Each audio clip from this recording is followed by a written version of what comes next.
नमस्कार, मेरा नाम है योगेश और आप देख रहे हैं नवभारत टाइम्स ऑनलाइन। इस वक्त की सबसे बड़ी खबर यह आ रही है कि दिल्ली एनसीआर में भूकंप के झटके आए हैं जो कि लखनऊ तक महसूस हुए हैं। चूंकि हमारा कार्यालय 10वीं मंजिल पर है, इसलिए हमें यह इमारत हिलती हुई महसूस हुई, जिस वजह से हमारे न्यूज रूम में कुछ समय के लिए लोग घबरा गए।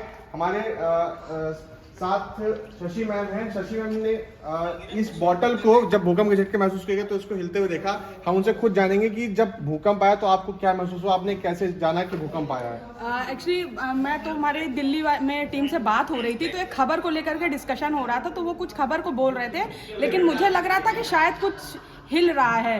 तो अचानक और मेरे आगे तुम ही बैठे थे, तो मेरी नज़र तुम्हारी तरफ गई, तो तुम पैर हिला रहे थे, तो मुझे लगा कि शायद तुम्हारे पैर हिलाने, मैंने कहा लेकिन फिर लगा कि किसी के पैर हिलाने से इतनी तेज नहीं। फिर मेरी नज़र एकदम मेरे बगल में रखी इस बॉटल पे गई, तो ये बॉटल बहुत तेज से हिल रही थी। फिर मैंने चारों तरफ नज़र दौड़ाई, तो मुझे फिर लगा, और तब तक पीछे से मेरे यहाँ गीतिका जी हैं, उन्होंने बोला कि कुछ भूकंप के झटके से लग रहा है ना। फिर हम लोग को एहसास हुआ कि शायद भूकंप आया है। और चूंकि हमारा कार्यालय जो ऑफिस है ये 10वीं मंजिल पे है, इसलिए हम लोगों ने बहुत ज़्यादा फील किया, और बहुत काफ़ी देर तक, मुझे लगता है कई सेकेंड्स तक ये झटके हम लोगों ने महसूस किए। अभी तक की सूचना के मुताबिक भूकंप दिल्ली और एनसीआर में बताया जा रहा है, लेकिन अगर लखनऊ में इसके झटके महसूस हो रहे हैं तो आप इसकी तीव्रता का अंदाजा लगा सकते हैं।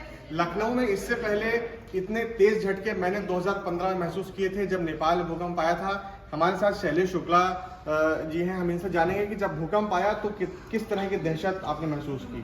देखिए, भूकंप कहीं भी आए वो एक दहशत का विषय होता है, और कुछ उसी तरीके के हालात हमारे ऑफिस में भी रहे, और सभी अपनी कुर्सियों से उठ गए, और कोशिश ये की कि देखा जाए कि हुआ क्या है। फिर कुछ लोग नीचे जाने की भी कोशिश में थे कि ताकि छुप जाएं हम, और ये बहुत ही मतलब एक खौफनाक पल होता है, लेकिन हम लोगों ने अपना सब्र दिखाया, और अभी जो पता चल रहा है उसके मुताबिक पूरे दिल्ली और एनसीआर तक जो है इस भूकंप के झटके महसूस किए गए हैं, और ये कुछ सेकंड तक रहा, और उसके बाद फिर उसके कई आफ्टर शॉक्स भी लगे हैं।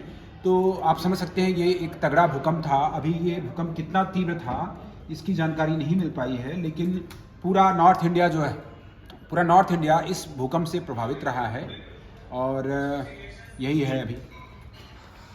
फिलहाल यह नहीं पता चल पाया है कि भूकंप का केंद्र कहां था, इसकी तीव्रता क्या थी और इसके ये झटके किन किन जिलों में महसूस किए गए।